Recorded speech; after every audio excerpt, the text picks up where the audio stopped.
Ooh, lovely.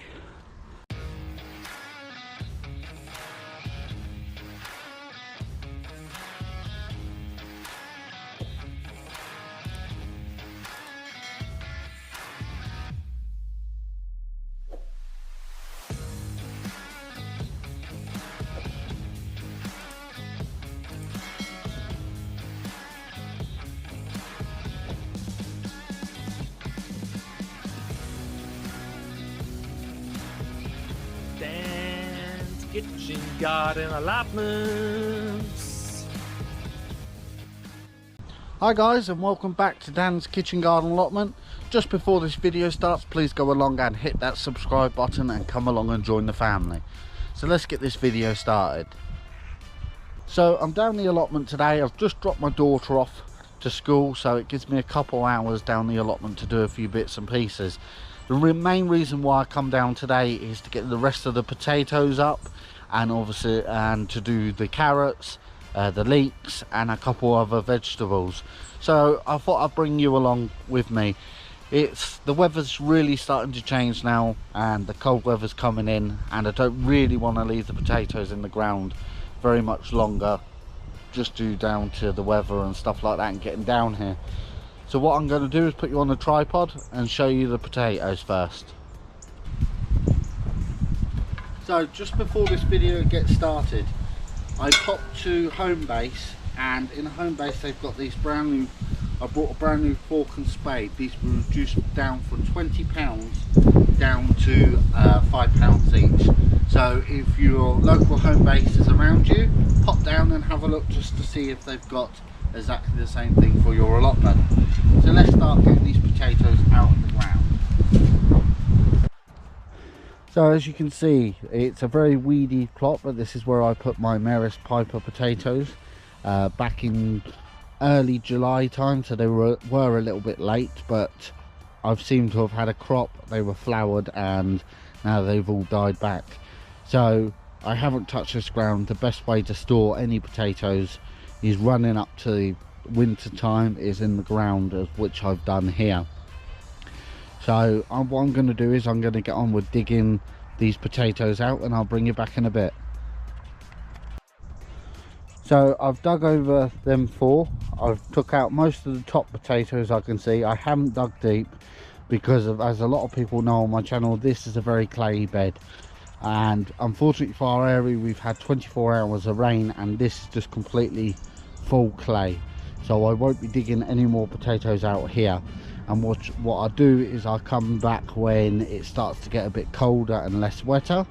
So you're looking at about the middle of November, middle of December to have a proper dig out of this bed and to get it ready for next year. So let's show you what crop I got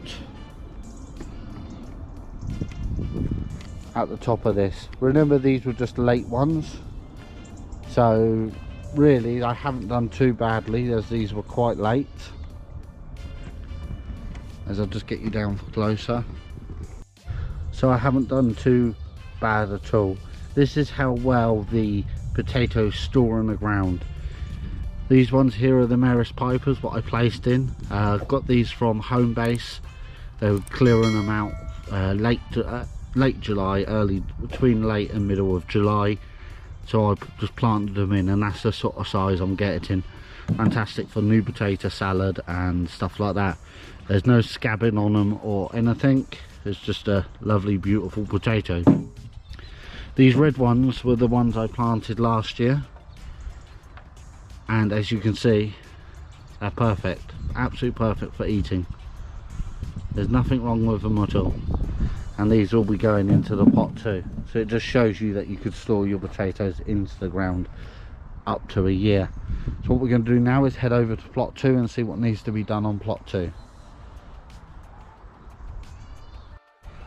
So then, back over on the messy plot, I've just harvested the leeks, which I'll show you in a second. And now we're going to go down to the carrots. This all has to be dug out very soon over the winter period. I've got plenty of time. There's no need to rush it, and it'll take no time to clear at all. So these are the carrots I sown. These were the F1 long ones by Wilkinson's. I don't thin them out or anything. Some of them might be a little bit small, but a carrot is a carrot. Let's have a look, see if any of them straight.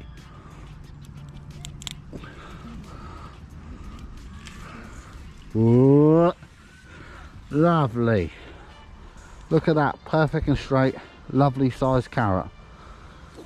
So I'm gonna get on and harvest these, and I'll bring. So then, guys, I'm down my plot. As you see, I was picking my carrots. They're all absolutely fantastic sizes, and none of them has fork for a change. So I don't know what I've done this year, but they seem to have worked. And then I get a whistle saying coffee's ready. So I pop down to my brother's plot, and now he's making the coffees for a change. That's not very nice, is it? So I'm going to enjoy my coffee, guys, and then I'll see you back up on plot 2 in a bit. So I'm back from my brother's plot, had a lovely cup of coffee, and now it's time to continue with this little harvest. As you can see, these are the carrots I got. Absolutely fantastic sizes. Some of them are a little bit small, but they're perfect. As I said, none of them are forked. I'll just go back. I've got about 20 leeks. So I've got quite a few leeks that I will get cut up and frozen for over the winter with the stews and that. So then, guys, I've had so much beetroot, it's unbelievable. So I've done a pickled beetroot, I've used beetroot in salads, I've used beetroot everywhere. I'm not too sure if you can freeze beetroot, so if anyone knows about if you can freeze beetroot, please let me know in the comments section below. As you can see, the wind's picking up and it's getting a little bit rainy, but I'm glad that this is the last row of beetroot I have, so I'm going to be harvesting some of these.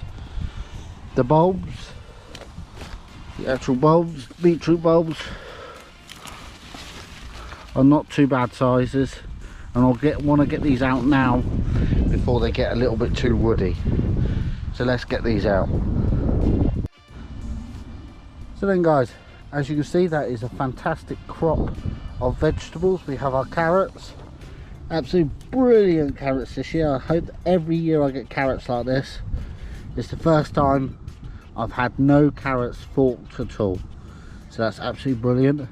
I've got a marrow to take home. I've got some beetroot, some new potatoes, absolutely brilliant for salads and bits and pieces, and some leeks what I'll cut up and put in the freezer, and they'll be good for stews and stuff like that. So that was a good day down the allotment. So then, guys, one thing I like to do after I've been down the allotment, especially when it's wet and mildewy and stuff like that, you use a lot of tools, and the tools end up getting quite dirty and blunt and stuff like that. Like today I've been using my knife quite a bit. I've been using it for cutting the tops of the vegetables off and stuff like that, and a lot of people just chuck this straight back into the shed, which it's no good. You're going to get dirt up, you're going to get it rusty, it's going to remain blunt, so next time you go and use it, it's a completely wasted tool for no reason at all. So what I've got in my shed is I carry one of these little handheld knife sharpeners. I bought this from Sainsbury's, I believe, in the UK, and it cost me about £2, £3, something like that. So this lives in the shed now. So what I do is I always give my blade a nice clean, just to make sure there's no water on it or anything what can cause rust spots and stuff like that. And then the other thing I'll do is I'll just give it 3 or 4 strikes with this knife sharpener, and as sharp as anything now. And then that knife can live in my shed just like that, hanging up, and that is ready for the next time I use it. So that was just one little tip out there for you guys. And guys, I hope you all enjoyed that little video of a small crop in winter from the allotment. I might name that, I might thumbnail that saying. So if you like this video, please hit the like button. If you're watching this video and you're not a subscriber, please hit that the subscribe button and make sure the bell notification is on at all times to notify you when I upload a video. Till next video, look guys, I'm going to finish the coffee, head off home. I'll catch you later.